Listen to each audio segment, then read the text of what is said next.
All right, let's jump right into this explainer. We're going to completely demystify the invisible river that powers, well, literally our entire modern civilization. We are taking electricity, which, let's be honest, can sometimes feel like just a bunch of dry textbook formulas, and we're going to transform it right before your eyes into the very key you need to unlock your future. Welcome to our journey from invisible magic to tangible reality.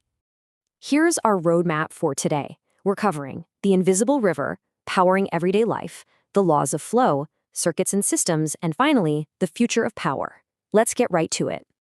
Section 1, the invisible river. So, what actually is electricity? At its core, it's just the energy we get from charged particles existing and moving around. Try to picture this. A massive, completely invisible river flowing right inside the walls of your room right now. But instead of water, it's a super fast, perfectly silent stream of tiny, hyper-energetic particles zooming through metal wires. These electrons are carrying raw energy straight from massive power plants directly to your gadgets, moving at the literal speed of light. It's the magic that lets us flip a simple switch and instantly turn an invisible flow into light, heat, or motion. Now, the key to making sense of all this is understanding two simple words: push and flow. For these little particles to actually go anywhere, they need a reason to move, right? They need a pressure difference. It's exactly like a water tank sitting up on a roof. The higher up that tank is, the more pressure the water has to flow rushing down the pipes. In our electrical world, we provide this push, this pressure, using things like batteries or giant generators. And that pressure creates the flow that actually does the useful work, whether that means spinning your ceiling fan or charging up your phone. Moving on to Section 2, powering everyday life. Just think about how incredibly versatile this force is. Look at a standard toaster. Electricity is literally fighting its way through high-resistance wires, making them glow red hot just to brown your morning bread. That's electrical energy turning straight into thermal energy. But then, crazy enough, that exact same force, the one burning your toast, powers massive electromagnets that levitate entire maglev trains above their tracks. It completely eliminates friction so they can reach unbelievable speeds. We also see it magically converting into mechanical energy to spin the blades of a fan, or running through semiconductors and modern LED bulbs to give us incredibly bright, efficient light without all that wasted heat. All right, Section 3, the laws of flow. Let's kind of pop the hood on these everyday things we just talked about. Electric current, represented by I, looks pretty intimidating as a calculus formula, but it's actually super simple in reality. It's just measuring the traffic of charge flowing over time. Think about flipping on a bright classroom light.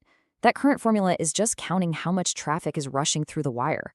And that's exactly why, if you plug way too many heavy appliances into an old wall outlet at the same time, the building will completely blow a fuse. The wire just gets jammed with way too much traffic. Next up is potential difference, which we usually just call voltage. This formula is simply calculating the actual work it takes to move a single unit of charge from one spot to another. Remember that water tank on the roof? Just like water absolutely needs a height drop to flow down a pipe, electricity needs a voltage drop to move. When you hold a heavy, blocky 9-volt battery and realize it packs way more of a punch than a standard little 1.5-volt AA battery, well, you're looking right at this formula happening in the real world. That higher voltage is the extra push required to force energy into something heavy-duty, like your laptop charger. And then, of course, we have the legendary Ohm's law: voltage equals current times resistance. Have you ever used one of those twisty dimmer switches to soften the lights in a room? If you have, you've literally applied Ohm's law with your own bare hands. When you turn that knob, you're physically cranking up the resistance in the wall circuit. And since the voltage from the power company stays the same, that extra resistance automatically forces the current to drop. And boom, the light elegantly dims. It's just a brilliant, simple piece of math seamlessly coming to life. Let's actually dig one layer deeper into resistance for a second. Mathematically, it depends on the material's resistivity, the length of the wire, and its cross-sectional area, that A at the bottom of the fraction. Now, since A is on the bottom, a bigger area mathematically means less resistance. Have you ever noticed how the extension cord for a heavy appliance is absurdly thick? That's not by accident. That thicker wire gives a vastly larger cross-sectional area, which drastically lowers the resistance, lets the heavy current flow easily, and keeps the whole wire from dangerously overheating and catching fire. Section 4, circuits and systems. Okay, so how do we wire all this stuff up? In a series circuit, it's super straightforward. There is only one single path for the electricity to take. The resistances just stack right up in a straight line. But here's the catch. if one single component breaks, the entire system stops dead. We all know the absolute nightmare of trying to find the one broken bulb on a dusty string of old holiday lights, right? But hey, that exact same flaw is a massive lifesaver if you're building an emergency safety kill switch for heavy industrial machinery, where you want everything to shut down instantly. Now, on the right side, parallel circuits give the current multiple paths to take. This is the entire reason your house wiring works.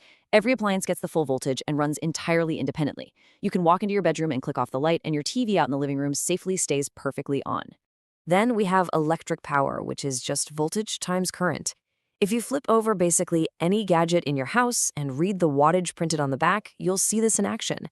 The difference in energy needs is actually staggering. A high-powered device, like a heavy-duty water heater, pulls vastly more current than the tiny little plug you use to charge your phone.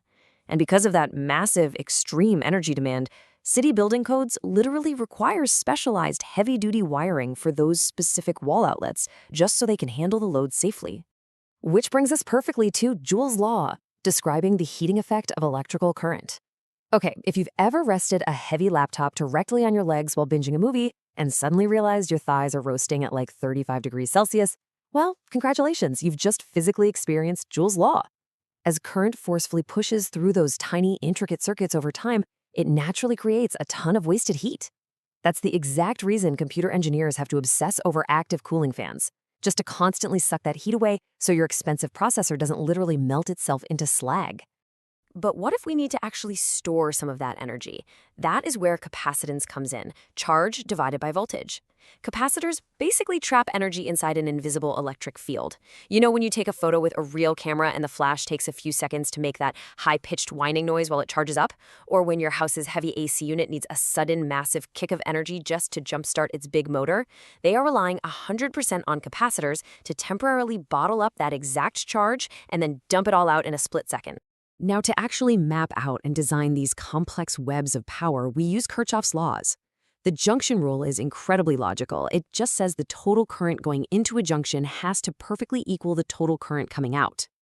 And the loop rule says the sum of all the voltages around any closed loop is exactly zero. Electrical engineers absolutely live and die by these two rules. And the coolest part, the scale doesn't even matter. Whether you are designing the microscopic circuitry of a gaming motherboard or engineering the massive, sprawling power grid for an entire metropolis, it is all perfectly governed by these exact same two highly logical laws. And finally, Section 5, the future of power.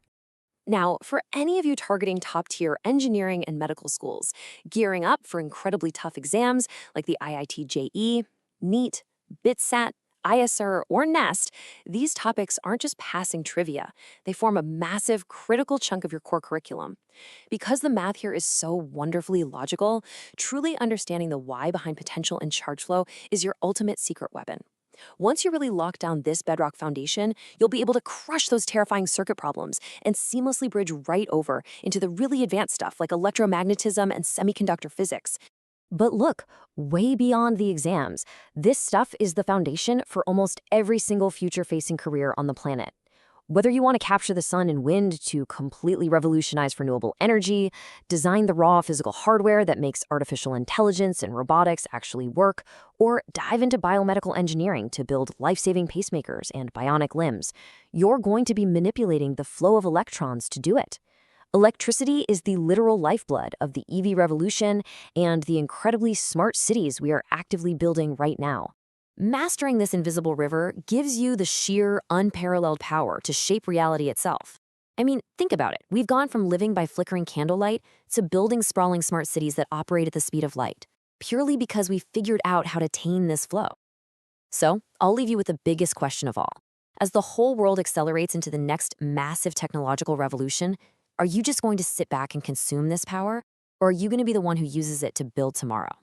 Keep innovating, and I'll catch you in the next explainer.